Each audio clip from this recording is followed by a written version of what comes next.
Ce mercredi à Port-la-Forêt, c'est calme plat, digne du lac Léman.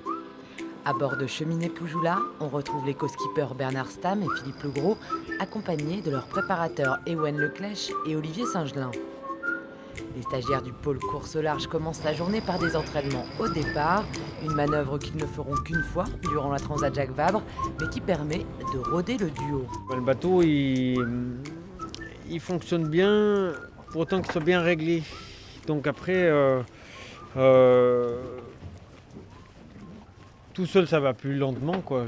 Voilà. Par contre, il n'y a pas de synchronisation à trouver. À deux, les choses se font beaucoup plus rapidement en termes de manœuvre et de réglage. Par contre, ça demande de la coordination et là, c'est de l'entraînement, quoi. Sur le pont, on note la présence de Christian Lepape, qui observe d'un œil attentif. On a l'impression qu'à l'extérieur que c'est relativement tranquille. Et en fait, eux, ils sont vraiment dans le rouge à bord parce qu'ils manœuvrent tout le temps. Et donc ça me permet vraiment de prendre le pouls de l'équipage et puis aussi de leur faire des retours individuels. Bernard Stam et Philippe Legros profitent à fond de ces dernières heures de stage à Port-la-Forêt. Après une confrontation sur un bord de travers, le vent se lève et les 5 IMOCA prennent le départ d'une course autour des Glénans.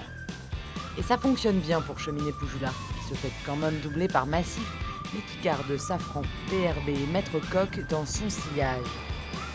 Mais ce n'est qu'un entraînement et les deux skippers savent rester humbles.